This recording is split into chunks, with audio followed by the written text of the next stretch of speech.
everybody, Steph here and welcome back to my channel. And today I'm going to be filming my book wrap up. What I've decided to do is, because I got really out of the habit of filming book videos, is every time I've read 4 or 5 books and I've got a pile together, I'm going to talk about them. So it's not an excessively long video, excuse me, and I can kind of spend a couple of minutes on each book telling you kind of what I thought about it. So in my last video, that was the books I've read over the past sort of 2 months maybe, because I've had a really sort of drought of reading. I did actually forget to tell you about one of the books. I'm going to tell you about it now, and then the other 3 that I've got I've actually read over, I'd say, the past 10 days. Yes, 10 days. So the first book, which is one I've read a little while ago now, is Lisa Jewell, The Girls. I love Lisa Jewell books. I've read quite a few of them and I've enjoyed most of them. I did see a list, yeah. So there's Rouse Party, Vincent Joy I wasn't that keen on, After the Party, Before I Met You. So this book is sort of set in London, and it's set around a place called Virginia Crescent, and this is what it looks like. So you've got houses and flats around the outside, and a garden in the middle, and the garden is kind of central to the story. So it's these 2 sort of main families. So these my mind's gone blank for names. So there's a lady who's a single parent with 2 daughters who are, I think, 12 and 13, something like that. And there's another family, mum, dad, granddad moves in with them, and they've got 3 daughters, and she homeschools her children, and they have quite a free, lovely life living in this area with this war garden. There's a couple of others. There's an elderly neighbour, there's a couple of other teenagers, and something bad happens. One of the single mother's daughters gets attacked and ends up in a coma, and it's kind of from all different kind of perspectives. So the younger sister is kind of like the main narrative. She's a little bit lost, a little bit mixed up. Her father had been ill, set their house on fire, and that's why they'd moved to this location, this new house. The mother's a little bit nervous. The other family, kind of the dad of that family used to date a girl that lived there because he's lived in that area all his life, and it's kind of things from the past getting mixed up with the story of the present, and it would make a brilliant kind of mini TV series. I could really picture these characters, and I could almost imagine having the old lady has a pet rabbit that she takes on walks and lead in the garden. You know, there's teenage relationships, there's confused adult relationships, there's a lecherous old granddad who's had his leg amputated, and it is, I wouldn't say it's one of my favourite books, but it's a good read. It would be one that I would, you could sit in the garden and read, or lie around a pool and read, and be quite happy and feel that you've got quite a good, I don't know, a good experience of reading it. It's worth it. It's not kind of one that I'd read 3 pages and then put on the did not finish list. So I enjoyed that. The next book I read, this is young adult, and this is, no it's not, it's probably early teens rather than young adult, and this is the book Wonder. I picked this up in a charity shop when I went away in Matlock, and I looked at it, walked away from it, and then my friend Rebecca, who I was away with, came over and with it and went, "You need to buy this book." And I'd actually forgotten I'd got it. And if you remember in my last book video, I mentioned I'd been to Waterstones and picked up a couple of books, and I actually saw this one for sale and I remembered about it, so I dug it out and I've read it. And this is set in America, and there's a young boy called August who is 11. He's been homeschooled because he's not disabled. He doesn't have learning difficulties, disabled, but he was born with disfigurements. I don't really know what the right sort of PC terminology is, but he kind of, I'll just read this on the back of the book. "My name is August. I won't describe what I look like because My name is August. I won't describe what I look like. Whatever you're thinking, it's probably worse." Worse? Worse. Definitely worse. So he's not, I don't know what the right word is.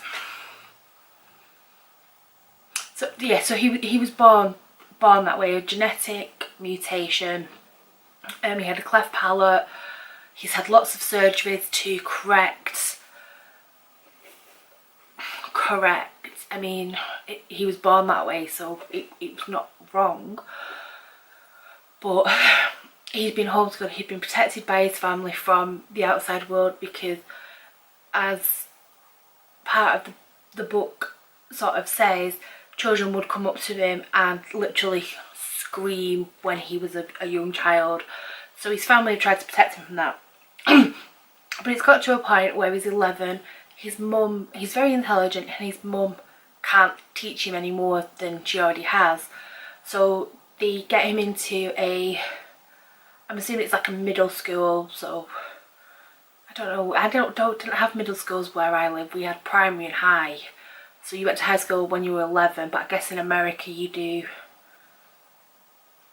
primary, elementary, then you have a middle school, and then you go to high school for like the last 3 years maybe. I don't know. I don't really know how that works. But the principal has kind of asked a few of the kids to come in who will be in his classes and kind of meet him, maybe almost get used to him and then become friends. But one of the boys is quite a bully.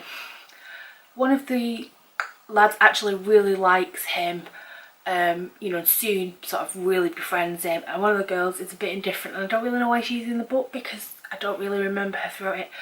But I actually really enjoy how this is written. So it's written from various perspectives. So you've got August's perspective,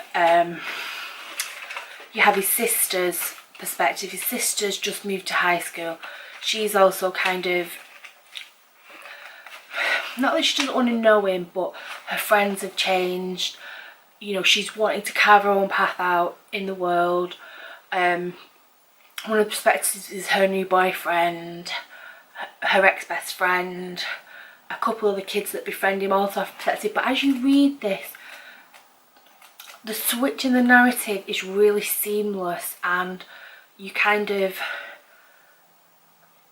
you totally see, you feel like it's a new person talking. Like some books where the narrative switches, I kind of feel like, in my head I don't make the switch, I just leave it as like one narrator even though it's in first person. What's the right word? Why can't I speak? But I would highly recommend this. It kind of, you know, it is definitely the younger end of the reading spectrum, but as an adult I've thoroughly enjoyed this, and I would highly recommend it. If you just Google Wonder and Book, because I can't say the name, but that's the author, and there is a companion book which my friend Rebecca has told me is extremely good, so I'm going to look out for that. So, but it just kind of follows his first year in a real school, and the trials and tribulations of actually being in a new school. All the kids are new, but some of the kids know each other from the lower school. Kind of what his family are thinking, what friends think, and you know, it's just really kind of good, and it's worth reading. Okay, the next book is The State of Grace by Rachel Lucas, and this is one of the books I mentioned in my last haul. I just mentioned that I bought 2 books, and I've read this one straight away. One, because I'm friends with Rachel Lucas on Facebook. I've never met her.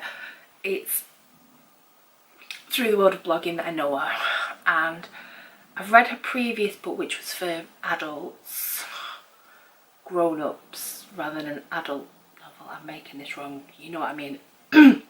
But this is her first young adult book. So Grace is the main character, and she is a 16-year-old girl who has autism, and she's got a best friend, she's got a horse, and they totally get her. But then she actually kisses the new boy in school, or the hot boy in school. Things at home aren't going as well as expected, and everything kind of falls apart, and it's kind of how she deals with it, from kind of her extra sensory processing of her autism, and kind of how she deals with it. It's like in one part of the book she has a pass to get out of lessons when she's got sensory overload and the teacher refuses to let her out. You know, how she deals with that, how it makes her feel, and I totally get that, whereas I've not got autism or anything like that, but I have very big issues with sound, and it's like where I work, they're constructing another office next door, and even like one hammer, I feel like my head is going to explode. A few weeks ago, everyone came and worked with hangovers after a work party. I didn't have a hangover, I was fine. I've been granny sitting, and every time they hit a nail into this building, everyone was like and I was like, seriously, that is what I feel like every day. The building that building makes me feel poorly constantly, from them, I don't know, like power drilling windows into frames. And I know that I'm going off at a really weird tangent, but I totally kind of get that extra sensory processing of just too much in one small space of time. This is really good. The overall outcome didn't surprise me, but there was a couple of twists that I were expecting that didn't come. However, saying that, I really enjoyed the book. I think it's definitely worth reading for adults and children, teenagers alike. You know, it's a nice kind of journey of understanding how this girl feels, understanding kind of what a sister and a mum are going through. A dad works abroad making documentaries, and he's not around. A mum sort of is reacquainted with an old university friend who's like trying to encourage her to get a job. Grace is trying to fit in with her friends, with the in crowd. There's a bunch of mean girls who, as we've all been to high school, or most of us have been to high school, and we kind of get those mean girls. We know who they are.